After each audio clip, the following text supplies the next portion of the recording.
Enforcement directorate ഉദ്യോഗസ്ഥരെ CPIM പ്രവർത്തകർ ആക്രമിച്ച കേസിൽ പ്രതികളുടെ ജാമ്യ ഹർജിയെ എതിർത്ത് ED 9 പ്രതികളാണ് ജാമ്യാപേക്ഷയുമായി തിരുവനന്തപുരം ജില്ലാ കോടതിയെ സമീപിച്ചത്.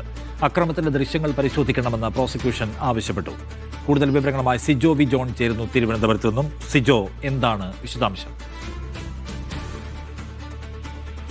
9 പ്രതികളാണ് ജാമ്യം നൽകണമെന്നാവശ്യപ്പെട്ടുകൊണ്ട് തിരുവനന്തപുരം ജില്ലാ കോടതിയെ സമീപിച്ചിരുന്നത്. ഈ പ്രതികളുടെ ജാമ്യാപേക്ഷയിൽ വാദം കേൾക്കുന്നതിനിടെയാണ് ഇതിനെ ശക്തമായി എതിർത്തുകൊണ്ട് എൻഫോഴ്സ്മെന്റ് ഡയറക്ടറേറ്റ് രംഗത്ത് വന്നിരിക്കുന്നത്.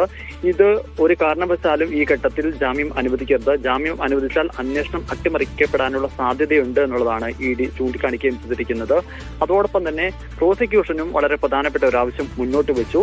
ഇതിന്റെ ആക്രമണ ദൃശ്യങ്ങൾ പരിശോധിക്കണം. ഈ ദൃശ്യങ്ങൾ പരിശോധിക്കുകയാണെങ്കിൽ ഇതിൽ പങ്കാളിയായിട്ടുള്ള ഇവരുടെ ഓരോരുത്തരുടെയും ഇടപെടൽ എങ്ങനെയാണെന്ന് സംബന്ധിച്ച് കൃത്യത ലഭിക്കും. അതിനുശേഷം മാത്രമേ ഈ ജാമ്യാപേക്ഷയിൽ വിധി പ്രസ്താവിക്കാവൂ എന്നുള്ളതാണ് ഇപ്പോൾ പ്രോസിക്യൂഷനും ആവശ്യപ്പെട്ടിരിക്കുന്നത്. കഴിഞ്ഞ തവണ 10 പ്രതികളുടെ ജാമ്യാപേക്ഷ വന്ന സമയത്ത് പ്രോസിക്യൂഷൻ ഈ ആവശ്യം ഉന്നയിച്ചിരുന്നു. ഇതിനെ തുടർന്ന് പ്രോസിക്യൂഷന്റെ ആവശ്യം അംഗീകരിച്ചുകൊണ്ട് അന്ന് കോടതി ദൃശ്യങ്ങൾ പരിശോധിച്ചതാണ്. അതിനുശേഷമാണ് ആ പ്രതികളുടെ CPM പ്രവർത്തകരായ 10 പേരുടെ ജാമ്യാപേക്ഷ തള്ളിയത്.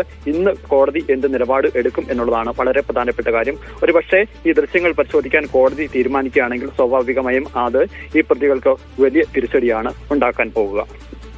ശരി.